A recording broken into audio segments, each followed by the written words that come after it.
T'as déjà entendu parler de cette histoire de fou à Loudun?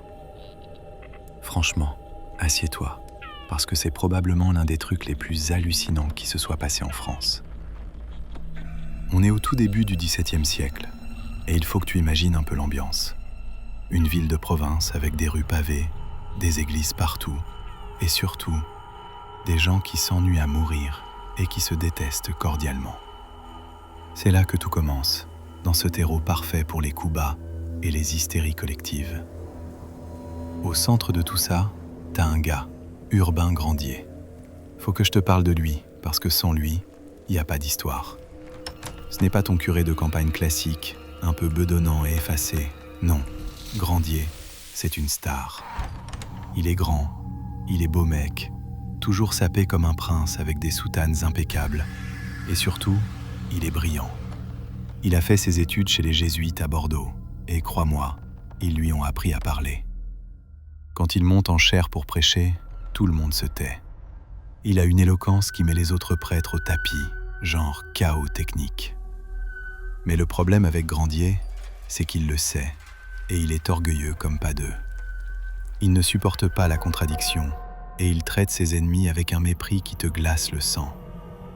Et puis, il a un autre défaut, si on peut appeler ça comme ça. Il adore les femmes. Et le pire, c'est qu'elles le lui rendent bien. Tu imagines le tableau? Un curé séducteur, intelligent et arrogant dans une petite ville où tout le monde épie tout le monde. C'est une bombe à retardement, car il ne se contente pas de flirter.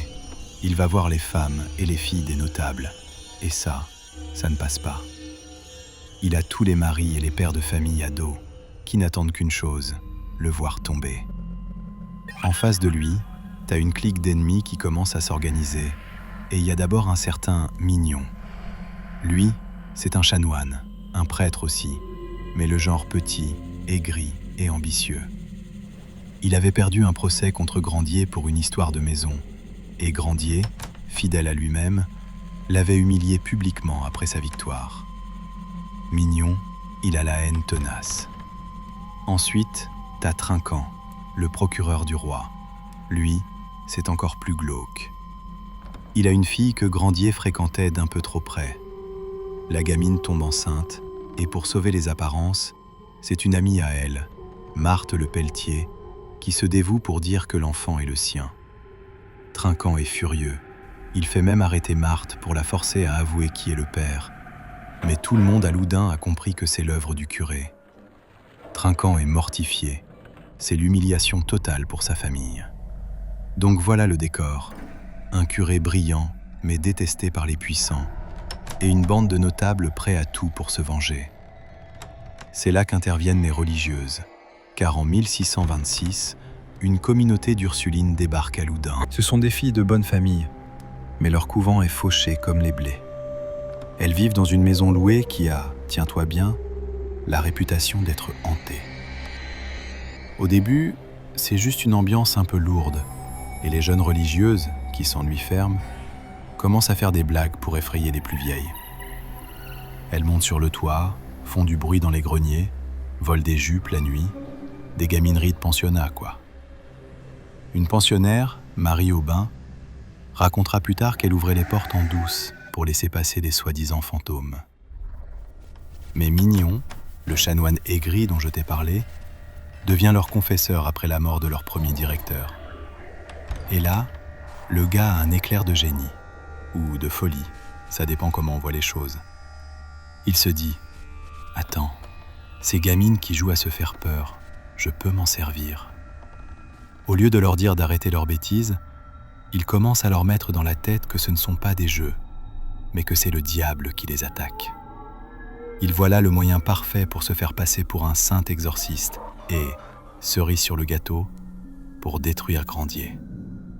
Pendant que Mignon cuisine les religieuses à petit feu, Grandier continue de se faire des ennemis. Un jour, il se prend le bec avec un type riche, du Thibault. Le ton monte, et du Thibault, devant l'église, alors que Grandier est en habit de prêtre, lève sa canne et le frappe.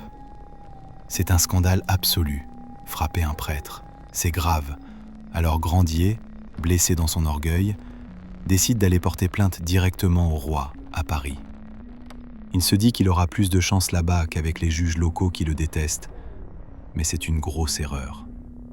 Pendant qu'il est parti jouer les victimes à la capitale, ses ennemis à Loudun ont le champ libre. Il monte un dossier bidon en vitesse, trouve 2 pauvres types, Cherbonneau et Bougreau, des moins que rien, et les paie pour accuser Grandier de tout et n'importe quoi. Débauche, impiété, sacrilège. Trinquant témoigne lui-même pour charger la mule, et ils envoient tout ça à l'évêque de Poitiers, un certain La Roche-Posay, qui ne peut pas sentir Grandier non plus, parce que le curé avait empiété sur ses plates-bandes pour une histoire de mariage. L'évêque, ni une ni deux, signe un mandat d'arrêt. Quand Grandier revient de Paris, tout fier de lui, il se fait cueillir à Poitiers. On le jette en prison, dans une geôle glaciale, en plein mois de novembre. Il y reste 2 mois, à se geler les os, pendant que ses ennemis à Loudun sabrent le champagne, persuadés qu'ils l'ont eu. Barrault, l'oncle de Mignon, essaie même déjà de récupérer ses bénéfices ecclésiastiques, comme si le gars était déjà mort. Mais Grandier a de la ressource, et le procès de Poitiers est une blague. Les accusations ne tiennent pas debout, les témoins se contredisent, certains avouent même avoir été payés. Mais les juges locaux sont corrompus par la haine et le condamnent quand même à une interdiction de prêtrise et à l'exil. Grandier ne lâche rien. Il fait appel à son archevêque, celui de Bordeaux. Et là, surprise, l'archevêque, un homme plus droit, examine le dossier, voit que c'est du grand n'importe quoi, et blanchit Grandier complètement. Il lui dit « Mon vieux, tu es libre, mais un conseil d'ami, change de ville, ici ils vont te tuer. » C'était le moment de partir, mais Grandier, avec son orgueil monumental, refuse. Il retourne à Loudun, et tu sais ce qu'il fait ?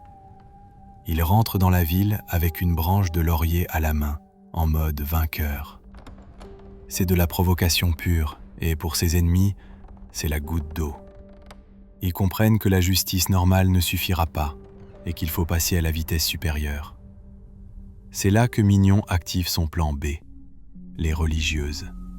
Il s'associe avec un autre curé, Barré, un fanatique venu de Chinon qui se prend pour un grand chasseur de démons. Ensemble, ils commencent à travailler la supérieure, Jeanne des Anges, et une autre nonne. Ils font des exorcismes en secret, leur soufflent des noms, les conditionnent. Et devine quel nom sort du chapeau quand on demande au démon qui l'a envoyé ? Urbain Grandier, évidemment. Le 11 octobre 1632, ils décident que le spectacle est prêt. Ils vont voir le bailli de la ville, Guillaume de Cérizet, et lui disent « Monsieur le juge, venez vite au couvent, c'est la cata. Les sœurs sont possédées par des démons, c'est horrible. » Le bailli, un homme de loi sérieux qui flaire l'embrouille, y va avec son lieutenant. Mignon les accueille en grande tenue d'exorciste et leur sort que la supérieure est possédée par un démon nommé Astaroth et l'autre par Sabulon. Ils montent dans une chambre, et là, c'est le grand jeu. La supérieure est sur son lit, elle se tord dans tous les sens, elle fait des bruits de cochon, des grimaces pas possibles. Mignon commence son show, il met ses doigts dans la bouche de la nonne et interroge le diable en latin. « Pourquoi es-tu entré dans cette fille ?» La nonne répond, ou le diable, si tu veux rire, « Par animosité. » « Par quel pacte ?»« Des fleurs. »« Qui les a envoyées ?» Elle hésite, elle bafouille, et finit par lâcher « Urbanus. » Mignon insiste lourdement, dit son nom de famille, et elle répond « Grandier. » C'est qui ce gars ? Sacerdoce, prêtre. Franchement, la scène est grotesque, et le bailli n'est pas né de la dernière pluie. Il remarque que le diable parle un latin de cuisine, niveau collège, et qu'il fait des fautes de grammaire. Quand le bailli demande à Mignon de creuser un peu sur cette histoire d'animosité, Mignon esquive en disant qu'il ne faut pas être trop curieux. Tu parles d'une excuse. C'est surtout que la nonne n'a pas appris la suite du script. Le lendemain, ça recommence. Barré prend le relais et raconte au bailli que la supérieure a 7 diables dans le corps et que Grandier a fait un pacte avec eux en leur envoyant des roses par-dessus le mur du couvent. C'est digne d'un mauvais roman, et il dit que tout ça s'est passé dans la nuit de samedi à dimanche. Le bailli, toujours sceptique, demande à voir. Il retourne à la chambre et la supérieure refait son numéro de convulsion. Barré lui demande quand le démon va sortir. « Demain matin », répond la voix. Barré demande pourquoi il ne sort pas tout de suite. « Pactum », le pacte, répond-elle. Barré essaie de donner de la crédibilité au truc. Il ordonne à la religieuse de dire qu'elle donne son cœur à Dieu. Elle le fait, puis lui demande de donner son corps à Dieu. Là, elle résiste. Elle fait mine de ne pas pouvoir, pour montrer que le diable tient son corps. C'est du théâtre. À un moment, il y a même un chat qui débarque dans la pièce par la cheminée. Tout le monde panique. Ils croient que c'est un autre démon. Ils attrapent le pauvre greffier, le chat. Ils le mettent sur le lit. Barré lui fait des signes de croix, l'asperge d'eau bénite. Finalement, c'était juste un chat de gouttière qui n'avait rien demandé à personne. Tu vois le niveau de délire ? Le bailli et son équipe de magistrats commencent à en avoir marre. Ils voient bien que c'est une mascarade. Ils essaient de piéger les démons, car selon le rituel de l'Église, un vrai possédé doit pouvoir parler des langues inconnues, comme le grec ou l'hébreu, ou révéler des secrets cachés.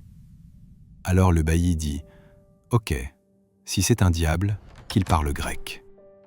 Barré devient tout rouge et répond que le diable sait le grec, mais qu'il ne veut pas le parler par pacte. Ben voyons, c'est pratique. Une autre fois, il demande au démon de dire « eau » en hébreu. La nonne, qui n'y connaît rien, marmonne un truc qui ressemble à « zakwak ». Un moine complice s'écrie « Ah !» Il a dit « J'ai répandu de l'eau » en hébreu, alors que tout le monde a juste entendu un bruit bizarre, ou « je renie ». C'est tellement gros que ça en devient gênant. Grandier, lui, commence à comprendre que ça sent le roussi. Au début, il a dû se marrer en entendant parler de ces bêtises, mais là, il voit que ça prend de l'ampleur. Il porte plainte officiellement devant le bailli. Il dit « Ces filles racontent n'importe quoi. Je ne les ai jamais vues de ma vie. Je demande qu'elles soient isolées, séquestrées, surveillées par des gens neutres, et que les exorcismes soient faits par d'autres prêtres que mes ennemis mortels, Mignon et Barré. » C'est une demande super raisonnable.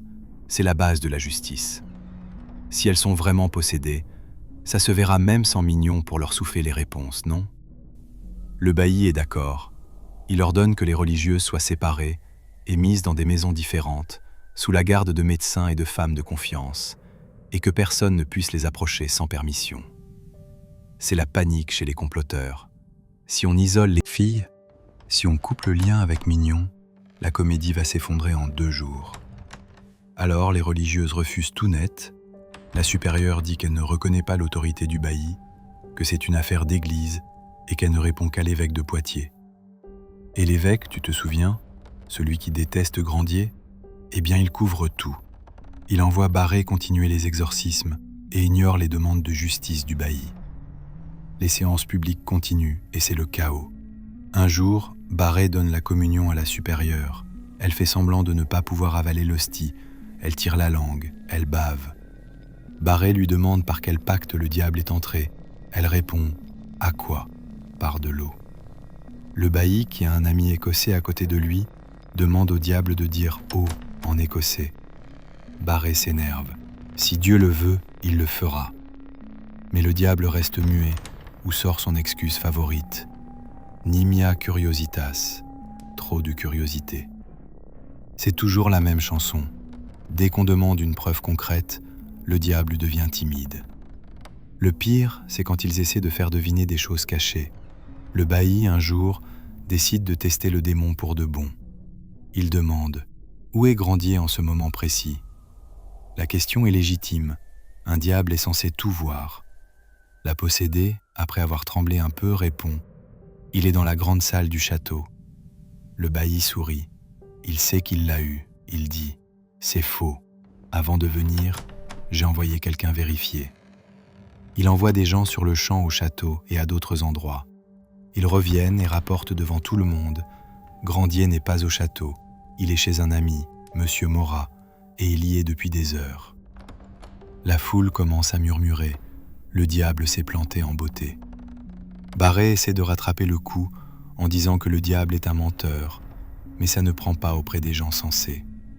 Pourtant, malgré ses échecs cuisants, la machine ne s'arrête pas. Pourquoi ?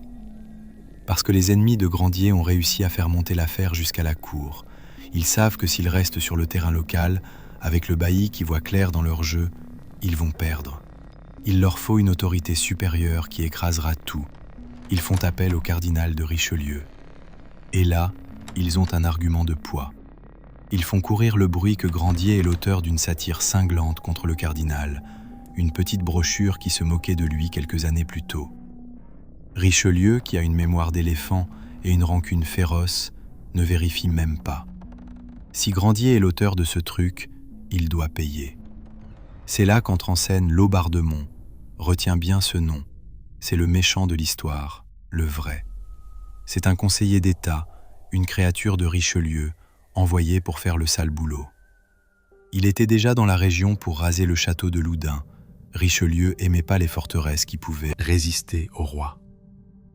Les ennemis de Grandier vont le voir, lui racontent l'histoire de la possession et de la satire. Laubardemont flaire le bon coup pour se faire bien voir du patron. Il retourne à Paris, parle au cardinal et revient avec une commission spéciale qui lui donne les pleins pouvoirs. C'est fini pour la justice locale. Le bailli, le lieutenant civil, ils ne sont plus rien. Laubardemont a carte blanche pour arrêter, juger et condamner sans appel. Il arrive à Loudun en secret, le 6 décembre 1633, à la nuit tombée, il ne perd pas de temps. Il convoque le prévôt et lui donne l'ordre d'arrêter Grandier dès le lendemain matin. Grandier, qui ne se doute pas que le tonnerre vient d'arriver en ville, se lève tôt comme d'habitude pour aller à l'église. Il sort de chez lui, son bréviaire à la main, et là, c'est la fin de sa liberté. Les archers lui tombent dessus, l'arrêtent devant ses ennemis qui sont venus profiter du spectacle. Ils ne lui laissent aucune chance. Ils posent les scellés sur sa maison, saisissent ses papiers, ses meubles. Mais ils ne s'arrêtent pas là. Pour être sûr qu'il ne pourra pas se défendre ou recevoir de l'aide de ses partisans à Loudun, ils le sortent de la ville. Ils l'emmènent au château d'Angers, dans une prison lointaine. Là-bas, il est mis au secret. Pendant ce temps, à Loudun, Laubardemont transforme la ville en théâtre de l'horreur. Il fait revenir les démons. Les exorcismes, qui s'étaient calmés un peu grâce à l'intervention de l'archevêque de Bordeaux, qui avait essayé de mettre de l'ordre en imposant des règles strictes que les diables n'aimaient pas, comme ne parler que quand on les interroge, reprennent de plus belle. C'est l'invasion. Les démons ne se contentent plus de la supérieure et de la sœur laïque. Ils sautent sur 5 autres religieuses, puis 6 autres sont obsédées, c'est-à-dire attaquées de l'extérieur, et d'autres encore ensorcelées. Ça déborde même en ville. Des filles laïques se mettent à crier qu'elles sont possédées par Grandier. C'est une épidémie. Laubardemont et ses amis les moines jubilent. Ils ont maintenant une armée de témoins surnaturels qui accusent tous le même homme. Pendant que Grandier pourrit dans sa cellule à Angers, Laubardemont fouille ses papiers. Il cherche la fameuse satire contre Richelieu ou des preuves de magie. Il ne trouve rien de probant. Juste un petit traité contre le célibat des prêtres qu'il a écrit, ce qui est osé, certes, mais pas criminel au point de le brûler, et quelques poèmes galants. Mais peu importe les preuves matérielles, ils ont les voix des religieuses. La mère de Grandier, une vieille femme de 70 ans, tente désespérément de sauver son fils. Elle fait appel à des avocats, présente des requêtes pour récuser Laubardemont parce qu'il est partial. Il est parent de la supérieure des Ursulines, tu te rends compte ? Le juge est de la famille de l'accusatrice. Souligne qu'il loge chez les ennemis de son fils. Mais Laubardemont rejette tout. Il a une ordonnance qui dit qu'il peut passer outre toute opposition. C'est une dictature judiciaire. Il refuse même de dire si les raisons de la récusation sont vraies ou fausses. Il dit juste « Je continue ». On ramène finalement Grandier à Loudun pour le procès, mais pas dans une prison normale. On a préparé une cellule spéciale dans la maison d'un certain Mignon. Tiens. On a muré les fenêtres, laissé seulement une petite fente grillagée. On a même mis des grilles dans la cheminée, des fois que les diables voudraient venir le chercher par là. Il dort sur la paille. Il écrit à sa mère des lettres déchirantes, où il demande un lit et un bréviaire, et où il lui dit de ne pas s'affliger, que Dieu fera éclater son innocence. Le pauvre homme ne se doute pas que, son innocence, tout le monde s'en fiche. Laubardemont organise alors les confrontations. Il amène Grandier face aux religieuses en transe. C'est un spectacle hallucinant. Les nonnes se tordent, hurlent, l'insultent, essaient de le griffer. Elles crient qu'il est leur maître, qu'il les a envoyées en enfer. Grandier reste calme. Il les regarde et dit simplement qu'il ne les connaît pas. Mais les juges notent tout ça comme des preuves de sa culpabilité.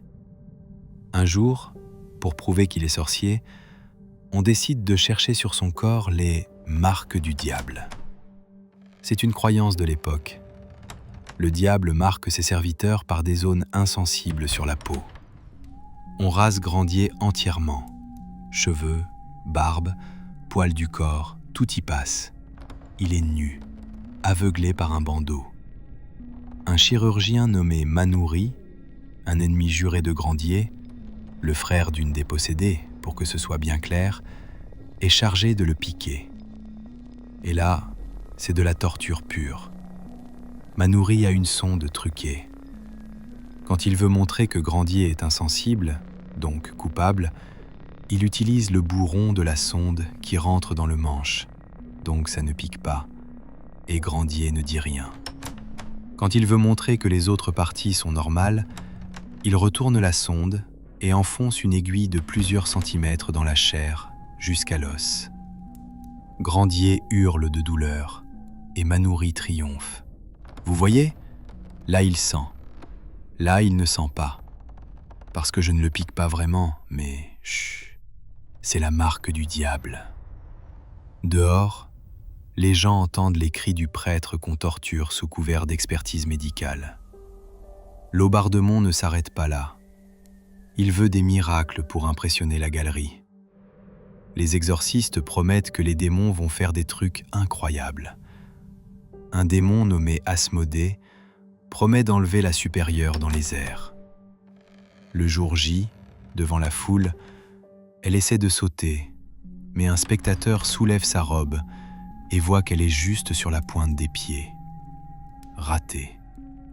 Un autre démon promet d'enlever la calotte de Laubardemont et de la faire voler.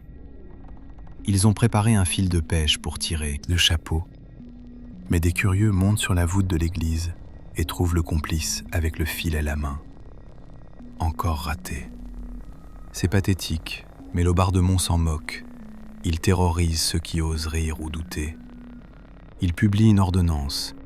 Quiconque médit des religieuses ou doute de la possession paiera 10 000 livres d'amende et pourra être puni corporellement.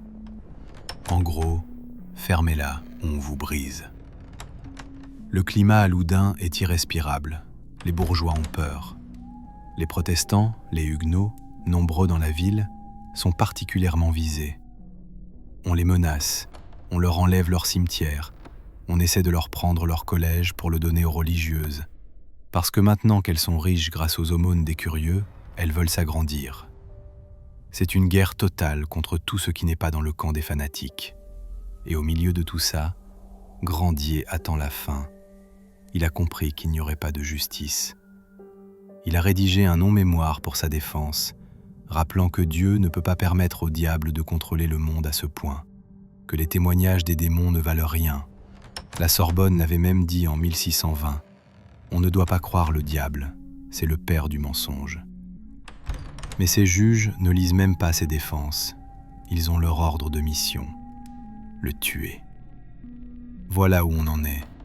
Grandier est au fond du trou, rasé, humilié, torturé par des experts sadiques, entouré de femmes hurlantes qui l'accusent de crimes imaginaires, et face à un juge, Laubardemont, qui a déjà écrit la sentence avant même le début du procès. Grandier est au fond du trou, et crois-moi, ils ne vont pas lui lancer une corde pour remonter.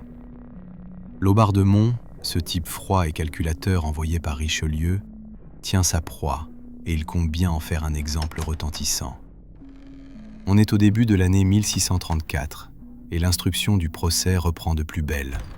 Mais c'est une parodie de justice comme on en voit rarement. Imagine un peu la scène. Laubardemont s'installe confortablement à Loudun et commence à interroger Grandier. Mais ce n'est pas un interrogatoire pour chercher la vérité, c'est un piège. Le pauvre curé, qui a passé des mois dans une prison sordide, sans lumière et sans lit, fait face à ses accusateurs avec une dignité incroyable. On ne lui trouve rien de concret à se mettre sous la dent, à part ce fameux manuscrit contre le célibat des prêtres qu'il a écrit. C'est osé pour l'époque, certes, mais ça ne fait pas de lui un sorcier. Sauf que pour ces juges, tout est bon à prendre. Pendant ce temps, en ville, c'est le grand cirque. Pour donner un semblant de sérieux à cette mascarade, on décide enfin de séquestrer les religieuses possédées. L'idée, c'est de les isoler pour prouver qu'elles ne simulent pas et qu'elles ne se concertent pas. Sauf que c'est du flan complet. Au lieu de les confier à des gens neutres, on les place dans des maisons tenues par les pires ennemis de Grandier ou par des proches des exorcistes. Tu parles d'un isolement. Elles sont coachées jour et nuit. On leur souffle quoi dire, comment réagir, et surtout, on leur rappelle constamment que Grandier est le coupable. C'est tellement gros que Grandier lui-même s'en plaint, disant que ce n'est pas un vrai séquestre, mais on lui rit au nez. Et les médecins dans tout ça ? Parce qu'à l'époque, on essaie quand même de faire valider les choses par la science. Eh bien, Laubardemont choisit ses experts avec soin. Il écarte les médecins compétents et réputés des grandes villes comme Tours ou Poitiers. Et il va chercher des praticiens de seconde zone dans des petits patelins, des types sans diplôme sérieux ou carrément acquis à la cause des exorcistes. Il y a même un apothicaire, un certain Adam, qui est le cousin de Mignon, l'ennemi juré de Grandier. C'est lui qui prépare les remèdes pour les religieuses. Tu te doutes bien qu'on ne sait pas trop ce qu'il met dedans. Peut-être des trucs pour les exciter ou les rendre malades au bon moment. Le spectacle des exorcismes reprend donc de plus belle et ça devient du grand n'importe quoi. Les démons sont censés faire des miracles pour prouver leur présence, mais ils se plantent tout le temps. Par exemple, le démon Béhérite avait promis de faire un truc incroyable. Enlever la calotte, le petit chapeau, de la tête de Laubardemont et la faire voler en air pendant le temps qu'il faut pour dire un miserere. Le jour J, l'église est bondée. L'exorciste, le père Lactance, ordonne au diable de le faire. Rien ne se passe. Il s'énerve, il menace, toujours rien. Pourquoi ? Parce que des petits malins sceptiques s'étaient cachés sur la voûte de l'église et ont surpris un complice qui avait préparé un fil de pêche et un hameçon pour soulever le chapeau à distance. Le gars a dû s'enfuir en laissant son matériel sur place. C'est digne d'un mauvais tour de magie, mais pour Laubardemont et sa clique, c'est juste le diable qui est malicieux. Un autre jour, ils essaient un truc encore plus glauque. Le démon Asmodée avait promis de sortir du corps de la supérieure en lui laissant 3 plaies au côté gauche, en forme de croix. Le jour dit, on fouille la religieuse, on ne trouve rien sur elle. L'exorciste commence son show, mais un médecin protestant, Duncan, qui n'est pas dupe, demande qu'on attache les mains de la religieuse pour être sûr qu'elle ne se blesse pas elle-même. L'exorciste refuse, prétextant qu'il faut la laisser libre pour les convulsions. Tu devines la suite ? La supérieure se tord, se cache sous les draps ou se penche de façon à ce qu'on ne voit pas ses mains. Elle pousse un petit cri et hop, quand elle se relève, elle a 3 petites égratignures qui saignent à peine. Les médecins examinent et voient bien que ce sont des coupures superficielles, probablement faites avec un ongle ou un petit morceau de fer caché. Mais peu importe, le procès-verbal est dressé. Miracle, le diable est sorti en laissant sa marque. Grandier assiste à tout ça, impuissant. On le traîne de temps en temps à l'église pour être confronté aux démons. C'est là que ça devient vraiment cruel. Les religieuses, qui sont censées être des épouses du Christ, se transforment en furie. Elles lui crachent dessus, l'insultent, essaient de le griffer. Le plus fou, c'est que quand on les force à parler latin, la langue de l'Église et des savants, elles sont nulles. Un jour, l'exorciste demande « Quoties ?» Combien de fois ? Et la religieuse, croyant qu'il a demandé « quand ?», répond n'importe quoi. Grandier, qui est un excellent théologien, se permet de relever les fautes de latin du diable. Il ose même leur parler en grec, une langue que les diables sont censés connaître s'ils sont si savants. Et là, silence radio, la religieuse répond « Ah, tu es malin. Tu sais bien qu'on a fait un pacte pour ne pas répondre en grec. » C'est tellement ridicule que même les partisans de la possession sont gênés. Mais Laubardemont n'est pas là pour faire de la philologie. Il est là pour tuer. Il constitue une commission de juges triés sur le volet. Ce ne sont pas des juges impartiaux. Ce sont tous des ennemis de Grandier ou des hommes de main du cardinal. Il s'installe au couvent des Carmes pour juger, loin du palais de justice ordinaire, comme pour montrer que c'est une affaire exceptionnelle. Le dossier qu'il monte est vide de preuves réelles, alors il fabrique du surnaturel. Ils produisent un document hallucinant, le pacte signé entre Grandier et le diable. Ils prétendent que le démon Asmodée l'a volé dans le cabinet de Lucifer en enfer pour le donner à la justice.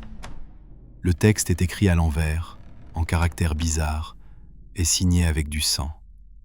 On y lit « Monsieur et maître Lucifer, je vous reconnais pour mon Dieu et vous promets de vous servir. » C'est signé Grandier.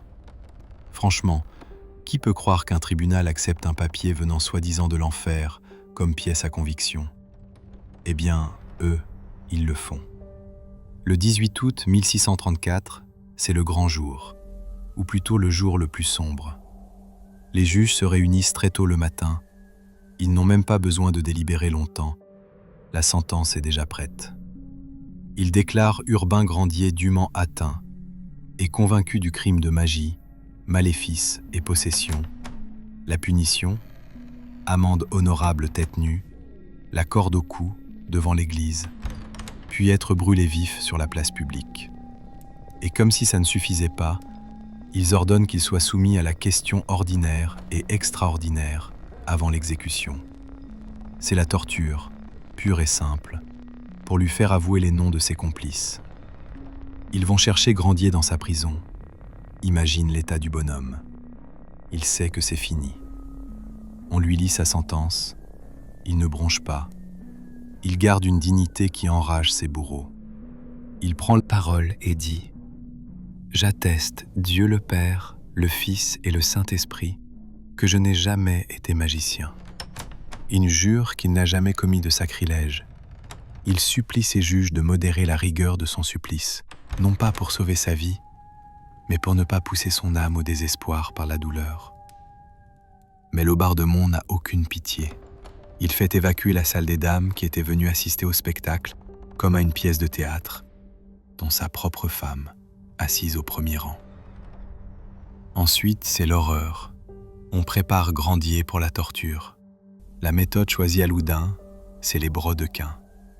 On assoit le condamné, on lui place les jambes entre des planches de bois serrées par des cordes, et on enfonce des coins, des gros morceaux de bois, à coups de marteau entre les planches pour écraser les jambes. Pour la question ordinaire, c'est un certain nombre de coins. Pour l'extraordinaire, on continue jusqu'à ce que les os craquent. Mais Laubardemont trouve que les coins normaux ne sont pas assez gros. Il menace le greffier pour qu'il en apporte de plus gros. Les moines, les capucins et les récollets sont là aussi.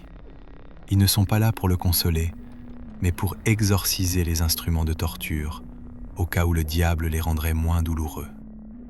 Pire, ils craignent que le bourreau ne tape pas assez fort, alors ils prennent eux-mêmes les marteaux pour torturer le prêtre. Tu imagines ?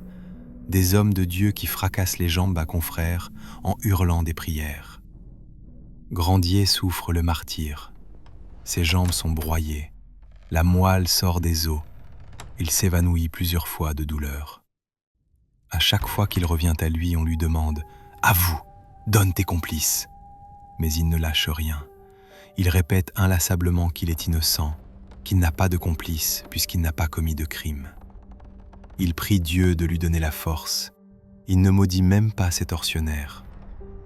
À un moment, le père Lactance, l'un des exorcistes les plus fanatiques, ne cesse de lui crier « Dicas, Dicas, dis, avoue !» Grandier, à bout de force, lui répond avec une douceur qui les rend fous. « Mon père, croyez-vous qu'un homme de bien puisse se charger en conscience d'un crime qu'il n'a pas commis ? » Quand ils ont fini de lui briser les jambes, il ne peut plus marcher, évidemment. On le couche sur une civière, une sorte de matelas de paille, devant le feu, en attendant l'heure du bûcher. Il demande un confesseur, mais pas n'importe lequel. Le père Griot, un cordelier qu'il connaît et en qui il a confiance. On lui refuse, on lui impose ses bourreaux, les pères Tranquille et Claude, pour confesseurs. Il refuse de leur parler. Il reste là, brisé pendant des heures, harcelé par Laubardemont, qui essaie encore de lui faire signer des aveux sur un bout de papier. Grandier refuse toujours.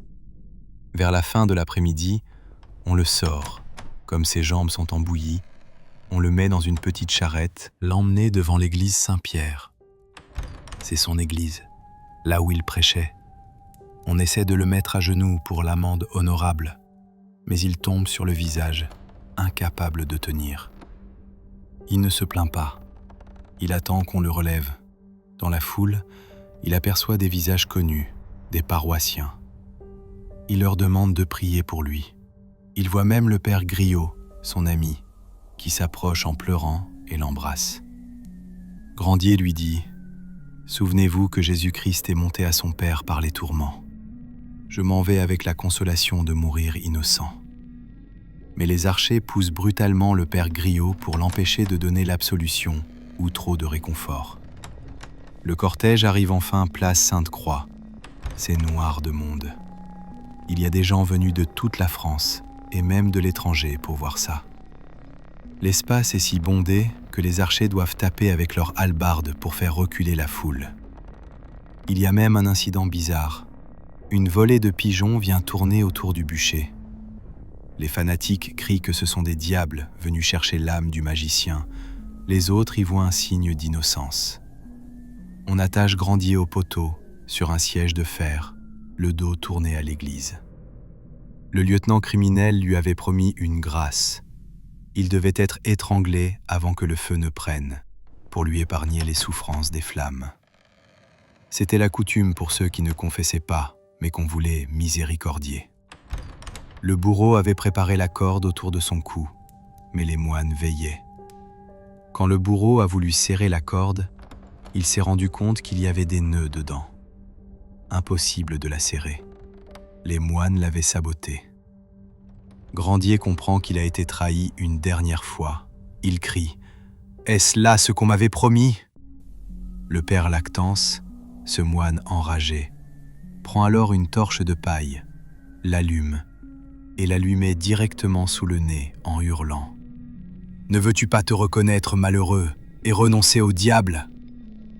Grandier recule son visage du feu et répond « Je ne connais point le diable, j'y renonce et je prie Dieu. » Alors, Lactance, sans attendre l'ordre du bourreau, met le feu au bûcher lui-même. Les flammes montent. Grandier, au milieu du brasier, lance une dernière accusation, terrible et prophétique. Il regarde le moine et crie « Ah, où est la charité, père Lactance ? Il y a un Dieu au ciel qui sera juge entre toi et moi. Je t'assigne à comparaître devant lui dans 1 mois. » Puis il se tourne vers le ciel et dit ces dernières paroles. « Deus meus, a te vigilo, miserere mei Deus. » Mon Dieu, je veille vers toi, aie pitié de moi, Dieu. Les Capucins, Craignant que le peuple n'entende ses paroles pieuses et ne commence à douter, lui jette de l'eau bénite au visage en grande quantité pour l'étouffer. Mais c'est fini. Le feu fait son œuvre. Urbain Grandier meurt brûlé vif, sans avoir jamais cédé. On pourrait croire que l'histoire s'arrête là, avec les cendres du curé dispersées au vent, mais non. La malédiction de Loudun ne fait que commencer. La mort de Grandier, au lieu d'apaiser les choses, va laisser un goût de sang et de folie qui va hanter la ville et ses bourreaux pendant des années. Les démons ne sont pas partis avec la fumée du bûcher, bien au contraire. La machine infernale que Mignon et Laubardemont ont lancée est désormais hors de contrôle. Et la prophétie de Grandier sur le bûcher, eh bien, tu vas voir, elle n'est pas tombée dans l'oreille d'un sourd. Tu pensais peut-être que l'histoire s'arrêterait là, avec les cendres de Grandier refroidissant sur la place Sainte-Croix, que la ville de Loudun, après avoir offert son sacrifice humain, retrouverait son calme et sa raison. Détrompe-toi. C'est là que l'histoire bascule dans une sorte de folie chronique, une gueule de bois collective qui va durer des années. Parce que tu vois, quand tu ouvres la porte à l'hystérie et que tu en fais un business rentable, c'est très difficile de la refermer. D'abord, parlons du karma, ou de la justice divine, appelle ça comme tu veux.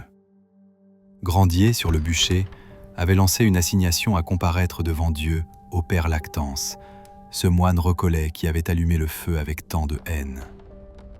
Eh bien, l'assignation a été reçue. À peine un mois après l'exécution, le 18 septembre 1634, le Père Lactance meurt. Et pas d'une mort paisible dans son lit, non.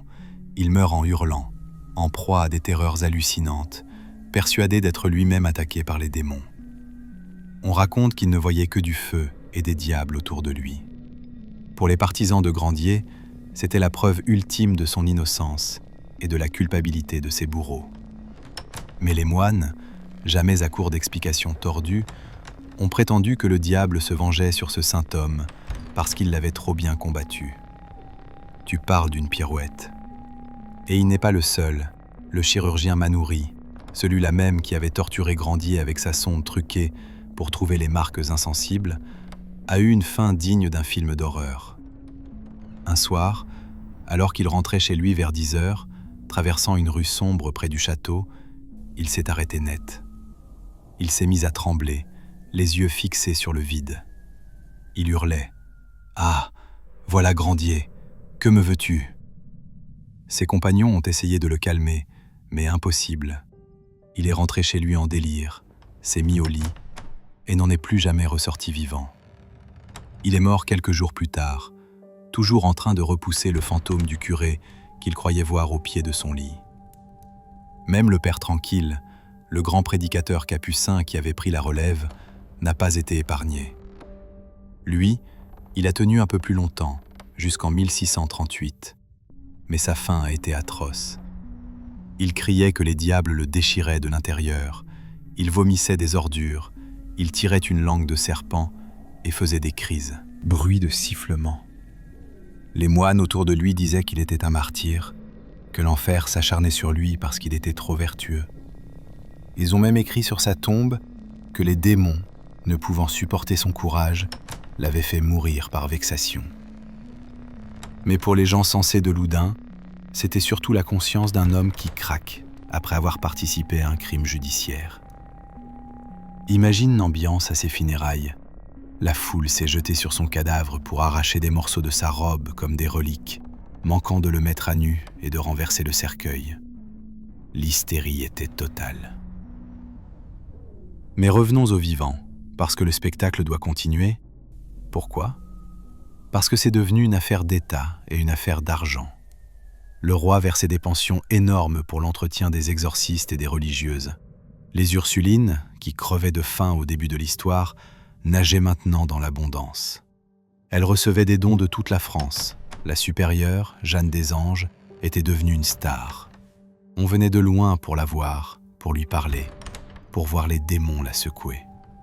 Cependant, il y avait un problème. Avec la mort de Grandier, l'intérêt risquait de retomber.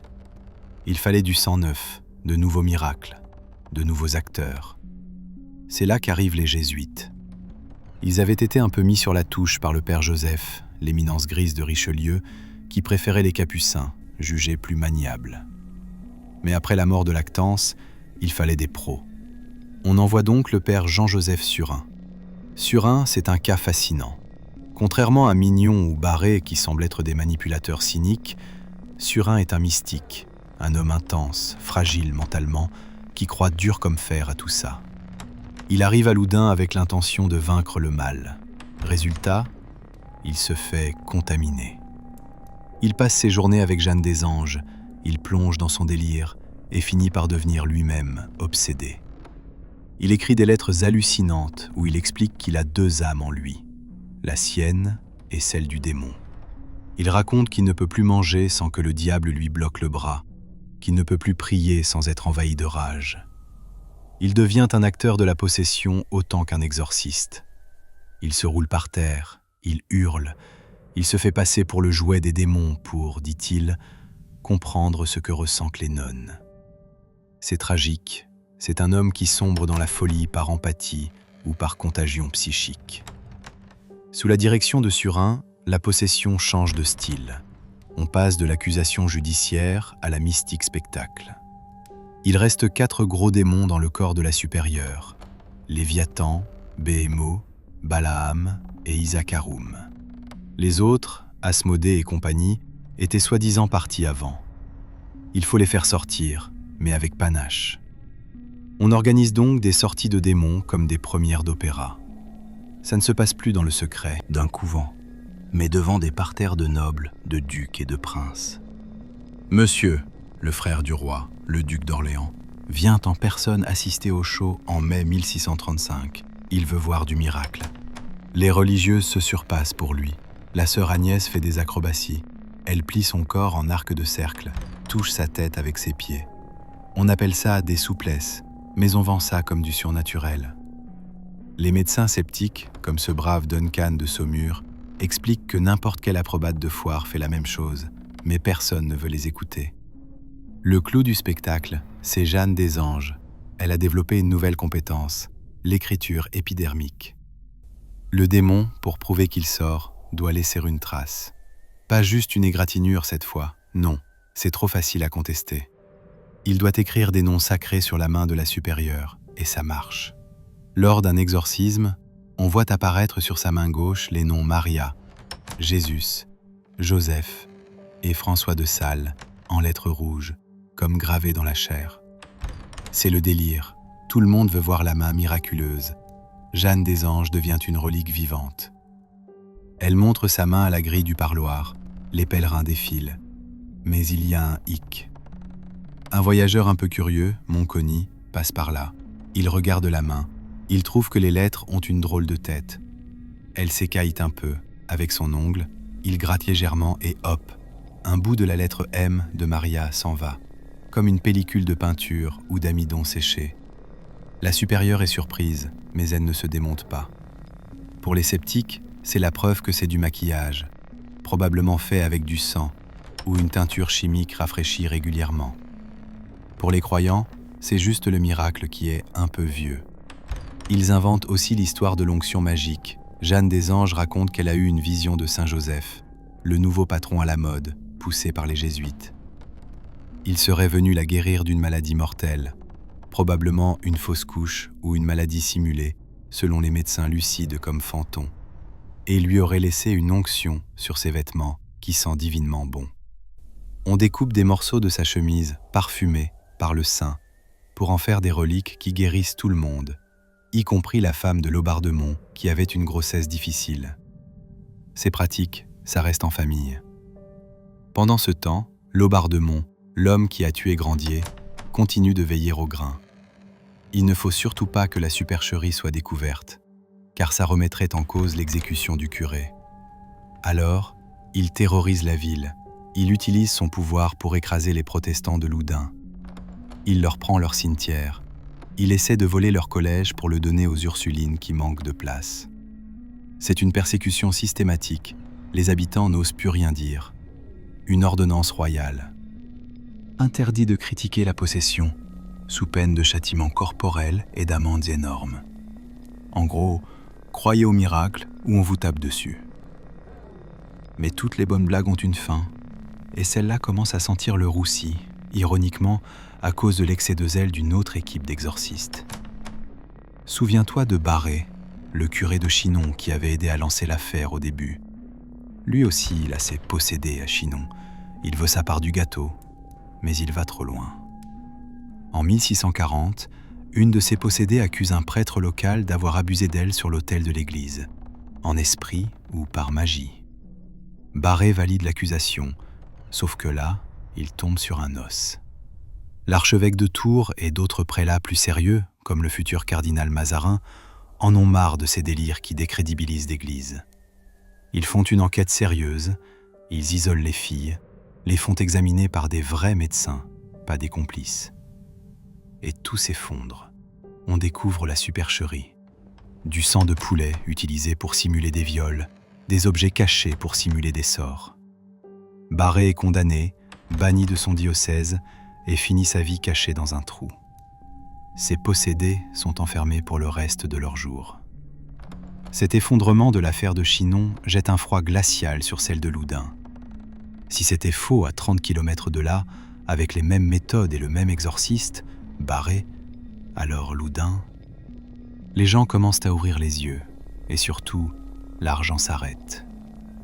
Richelieu meurt en 1642, le roi Louis XIII en 1643. Les nouveaux maîtres du royaume, Mazarin et la régente, n'ont aucune envie de continuer à payer des fortunes pour ce cirque. Ils coupent les vivres. Dès qu'on arrête de payer les pensions, c'est miraculeux. Les diables s'en vont, plus d'argent, plus de convulsions. Les religieuses redeviennent calmes. Jeanne des Anges, la supérieure, sentant le vent tourner, se recycle en sainte vivante. Elle fait des tournées dans toute la France, montre sa main aux lettres rouges à la cour, à Paris, devant le roi et la reine. Elle devient une sorte d'attraction touristique religieuse. Elle finit sa vie vénérée par les dupes, mais méprisée par ceux qui savent. Et les autres acteurs de ce drame? Ils finissent mal, presque tous. Les faux témoins, ceux qui avaient accusé Grandier pour quelques écus, meurent dans la misère noire. On raconte l'histoire d'un certain Rondelot, un témoin clé, qui finit aveugle, mendiant son pain assis sur une pierre dans la rue, à l'endroit même où passaient les gens pour aller à l'église. C'était comme une leçon vivante de morale. L'affaire s'éteint doucement, non pas par une réhabilitation officielle, mais par l'oubli et le dégoût. Le couvent des Ursulines, qui était devenu riche grâce à cette imposture, continue d'exister, bâti sur les cendres d'un innocent. Mais la tâche reste indélébile. Tu pensais que la comédie était terminée avec les tours de passe-passe des noms sur la main? Pas du tout. Dans les couvents, on sait garder des secrets, surtout quand la réputation de l'ordre est en jeu. Mais il y a toujours des fuites. Après l'épisode des noms sanglants qui commençait à s'effacer avec la vieillesse et la sécheresse de la peau de la supérieure, Jeanne des Anges a senti qu'il fallait renouveler son répertoire pour maintenir l'attention sur elle. On ne sait pas grand-chose de sa fin de vie, car ses sœurs ont bien verrouillé l'information. Mais on a quand même eu vent d'un dernier miracle, assez gratiné, qu'elle a tenté de vendre au magistrat. Un jour, elle raconte qu'elle a entendu une voix plaintive, d'abord dans le dortoir, puis carrément à la porte de sa chambre. Après une série de gémissements à te glacer le sang, elle affirme avoir vu entrer un grand cadavre tout en feu. Selon elle, c'était une âme qui sortait du purgatoire, soit pour monter au paradis, soit pour venir taper quelques messes pour son soulagement. Imagine la scène. La supérieure, terrorisée, ou faisant semblant de l'être, se précipite sur son bénitier, attrape de l'eau bénite et la jette sur ce spectre enflammé pour le faire partir. Et là, effet spécial. L'eau bénite, au contact du fantôme, aurait fait le même bruit que si on la jetait sur une barre de fer rouge. L'eau aurait rejailli sur la main et la joue de la supérieure, lui causant des brûlures dont elle disait qu'elle laisserait des cicatrices à vie. C'était bien tenté pour redorer son blason de sainte visionnaire, sauf que les murs ont des oreilles, et les pensionnaires du couvent n'étaient pas toutes dupes. Il y en avait une, un peu plus délurée que les autres, et sans doute fatiguée des caprices de la supérieure, qui a vendu la mèche. Elle a expliqué que c'était super facile de se faire des cicatrices pareilles, sans fantômes ni eau bénite. Elle soupçonnait la supérieure d'avoir utilisé de l'herbe au gueux. C'est une plante qu'on trouve dans la région, et il y en avait plein le jardin du couvent, que les mendiants utilisaient pour se frotter la peau et se créer des plaies artificielles horribles pour faire pitié aux passants. Voilà comment le grand mystère du cadavre en feu retombe comme un soufflet. Une simple ruse de mendiants pour attirer l'attention. Mais laissons là les actrices pour parler du vrai dénouement de cette tragédie, celui qui ressemble à une vengeance cosmique. On a vu que les moines exorcistes étaient morts dans des délires pas très catholiques. Mais qu'en est-il des autres, de ceux qui ont tiré les ficelles dans l'ombre? Il y a une justice, ou du moins une ironie du sort, qui a fini par rattraper tout ce beau monde. Les témoins, ces misérables qu'on avait payés pour accuser leur curé, ont fini leur vie dans la boue. La plupart sont tombés dans une misère noire, réduits à la mendicité. Les vieux de Loudun se souvenaient encore longtemps après d'avoir vu un certain Rondelot, l'un des accusateurs. Le type avait perdu la vue, il n'avait plus de toit et dormait sous une guérite. Il passait ses dimanches assis sur un caillou dans la rue du Grand Pavé, à tendre la main aux passants qui allaient à la messe ou au temple, vivant des aumônes qu'on voulait bien lui jeter. Triste fin pour celui qui avait aidé à envoyer un homme au bûcher. Et le chirurgien Manoury? Je t'ai déjà parlé de sa fin, mais les détails sont importants pour comprendre l'ambiance de terreur qui est restée sur la ville. C'est dans cette même rue du Grand Pavé, un soir vers 10h, qu'il a pété les plombs. Il revenait de visiter un malade avec un ami et son assistant qui portait la lanterne. Entre les murs du jardin des Cordeliers et le château, il s'est figé. Il a hurlé. « Ah, voilà Grandier, que me veux-tu » Il est entré dans une frénésie de tremblements dont personne n'a pu le calmer. On l'a ramené chez lui, mais il voyait Grandier partout, essayant de le repousser physiquement pour qu'il ne s'approche pas. Il est mort quelques jours plus tard, dans cet état de terreur absolue, hanté par sa victime. Mais le plus gros morceau, c'est Laubardemont, l'intendant, le juge impitoyable, l'homme de main de Richelieu. Lui, il semblait intouchable, protégé par sa robe de magistrat et la puissance de l'État. Mais le malheur est entré dans sa maison par la grande porte. On trouve la trace de cette histoire dans les lettres de Guy Patin, un célèbre médecin et épistolier de l'époque. Ça se passe à Paris, des années plus tard, en décembre 1651.